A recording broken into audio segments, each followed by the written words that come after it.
बोलता बोलता आसियानचा उल्लेख झाला. आसियान म्हणजे आग्नेय आशियाई देशांची संघटना. आसियानशी संबंध सुधारण्यासाठी बिमस्टेकचा कसा काय वापर होऊ शकतो?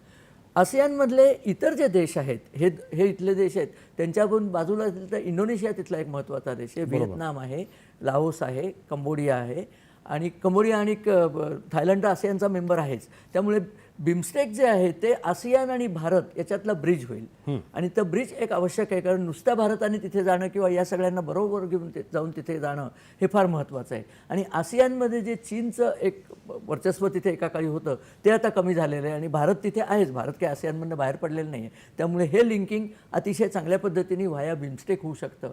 म्हणून तर बिमस्टेकला पुन्हा पुनरुज्जीवन दिलं ना, नाही तर कोणी बघतही नव्हतं. बिमस्टेक 6च फक्त परिषदा झाल्या म्हणजे बघा ना, विचार करा 27 वर्षात. बरोबर. बिमस्टेकशी सहकार्य आपल्याला वृद्धिंगत करायचं आहे. मुद्दे जर घेतले आपण म्हणजे समजा व्यापार आहे, संरक्षण आहे, सुरक्षा आहे, आर्थिक संबंध, इतर हितसंबंध आहेत, तर या दृष्टिकोनातून याच्यामध्ये बिमस्टेकचं नेमकी भूमिका काय राहील म्हणजे हे संपूर्ण करण्यामध्ये सदस्य राष्ट्रांमध्ये?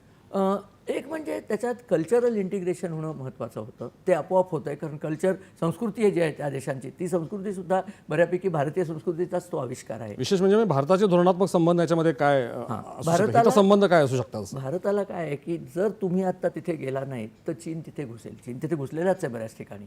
तर तेही आपलं एक काम होतं की भारताचा ठसा तिथे इतका मोठा करायचा की चीन त्याच्यामध्ये येऊन आपली ढवळाढवळ करू शकणार नाही. चीनचा आत्ताच विचार होता, त्यांनी म्यानमारला सांगितलं होतं की आम्ही तुम्हाला बेल्ट अँड रोड इनिशिएटिव्हमध्ये वर्ण खाली रस्ता बांधून देतो.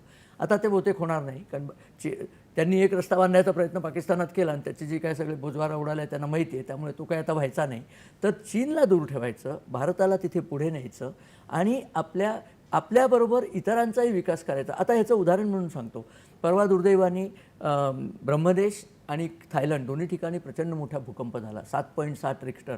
आपल्या इथे कोयनेचा भूकंप आला तो 6 रिक्टरचा होता. त्याच्या कितीतरी मोठा भूकंप तिथे झाला, खूप नुकसान झालं. पहिली मदत करायला जी टोळी गेली ती भारताची गेली.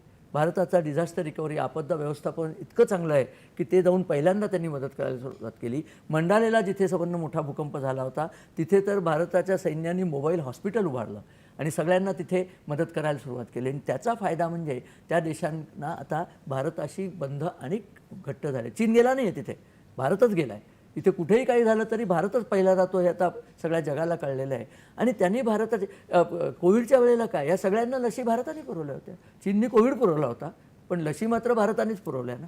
तर याच्या पद्धतीने सांस्कृतिक आपला ठसा तिथे उमटत चाललेला आहे आणि तो उमटवण्याकरता एक संस्थात्मक बांधणी करायला पाहिजे होती, ती बिमस्टेकने केली.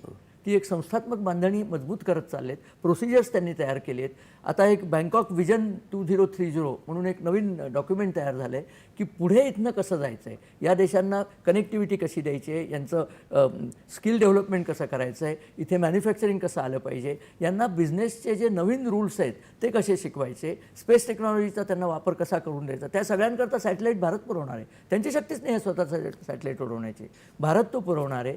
उद्या लशी लागल्या तरी भारतच पुरवणार आहे. त्यामुळे भारत हा त्यांचा बिग ब्रदर खऱ्या अर्थाने इथे दिसू शकतो आणि ते बिमस्टेकनी साध्य झालेलं आहे. हे जे आसियान वगैरे आहेत ते सगळे वेगळ्या प्रकारचे देश आहेत, तेवढे क्लोज नाही आहेत. तर ते बिमस्टेकच्या मार्फत अगदी ह्या बिमस्टेकच्या माध्यमातून आपण जे प्रादेशिक सुरक्षाविषयक हितसंबंध आहेत ते सुद्धा भारत जपतोय. ते फार चांगल्या रीतीने जपतोय. म्हणजे इनफॅक्ट ते बांगलादेशात ज्या सगळ्या भानगडी झाल्या त्यानंतर हे फार आवश्यक होतं की आपला ठसा तिथे जास्ती उमटला पाहिजे. तर आता बिमस्टेकच्या माध्यमात मी तुम्हाला सांगितलं नौदलाचा तर वावर तिथे आहेत. भारतीय नौदल अरबी समुद्र आणि अंदमान इथे प्रचंड ॲक्टिव्ह, अरबी समुद्र नाही बंगालचा उपसागर आणि अंदमान इथे प्रचंड ॲक्टिव्ह आहे. त्यामुळे या सगळ्या ठिकाणी आपला सैन्याचा वावरसुद्धा पाहिजे. आपले गुप्तहेर ते लागतातच ते सुद्धा हवेत, आपले बिझनेस इंटरेस्ट हवे आणि या सगळ्याचा फायदा घेऊन एक सशक्त संघटना म्हणून बिमस्टेक पुढे येते आणि त्या संघटनेचा वापर करून आपली प्रादेशिक सुरक्षितता. इथे बघा तुम्ही अमेरिका, रशिया या कोणालाही इंटरेस्ट नाही आहे. त्यामुळे त्यांनी इथे येऊन काहीतरी गडबडी कराव्या हे आता पुन्हा होणारं असं वाटत नाही. त्यामुळे आपण आता तिथे चांगल्या प्रकारे एस्टॅब्लिश. मला वाटतं ह्या